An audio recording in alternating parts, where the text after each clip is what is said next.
भगवान शिव के भक्तों का काल भी कुछ नहीं बिगाड़ सकता। भगवान शिव कालों के काल महाकाल हैं। साक्षात मृत्यु में भी उनका सामना करने का साहस नहीं है। वे मृत्युंजय हैं, अविनाशी हैं, आदि हैं, अनंत हैं। भगवान शिव इतने भोले हैं कि वे अपने भक्त की पुकार पर दौड़े चले आते हैं, उसे मनचाहा वरदान देते हैं और उसकी मनोकामनाओं की पूर्ति करते हैं। आज हम आपको लिंग पुराण की एक कथा के बारे में बताते हैं, जिसमें काल को भगवान शिव ने प्राण दान दिया और अपने भक्त के विश्वास को टूटने नहीं दिया।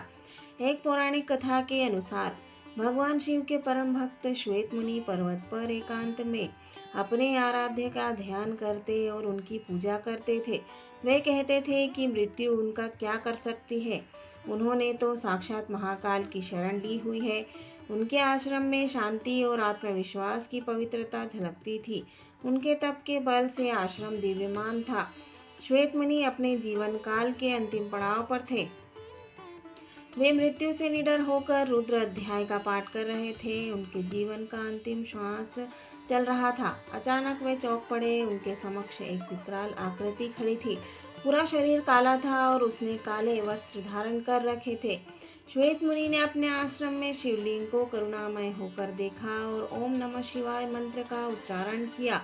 उन्होंने शिवलिंग को स्पर्श किया और उस विकराल आकृति से पूछा कि तुमने इस पवित्र आश्रम को अपवित्र करने की हिम्मत कैसे की? इस आश्रम को तो भगवान शिव की कृपा से अभय का आशीष प्राप्त है। उन्होंने दोबारा शिवलिंग को स्पर्श किया। विकराल आकृति वाले काल ने अपना परिचय देते हुए कहा कि अब आप पृथ्वी पर नहीं रह सकते हैं, आपको यमलोक चलना है।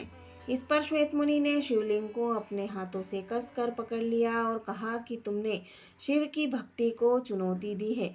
क्या तुम्हें नहीं पता है कि भगवान शिव तो स्वयं ही काल के भी काल महाकाल हैं? इस पर काल ने कहा कि शिवलिंग शक्ति विहीन है, निश्चेतन है। पत्थर में महादेव की कल्पना एक भूल है। काल ने श्वेत मुनि को पाश में बांध लिया। मुनि ने कहा कि ये तुम्हारी भूल है। महादेव तो कण कण में व्याप्त हैं। विश्वास के साथ उनका आवाहन करने पर वे अपने भक्त की रक्षा करने आते हैं। तभी भगवान शिव माता पार्वती के साथ वहां प्रकट हो गए। उन्होंने काल को चेताते हुए कहा कि ठहरो, श्वेत मुनि की बात सत्य है। उनका प्रकट होना विश्वास के ही अधीन है। भगवान शिव को देखकर काल प्राणहीन समान हो गया, वह शक्तिहीन हो गया। श्वेत मुनि भगवान शिव की स्तुति करने लगे। इस पर महादेव ने कहा कि आपकी लिंगोपासना धन्य है, विश्वास की विजय होती है। नंदी के निवेदन करने पर महाकाल शिव ने काल को प्राण दान दे दिया और वे वहां से अंतर्ध्यान हो गए।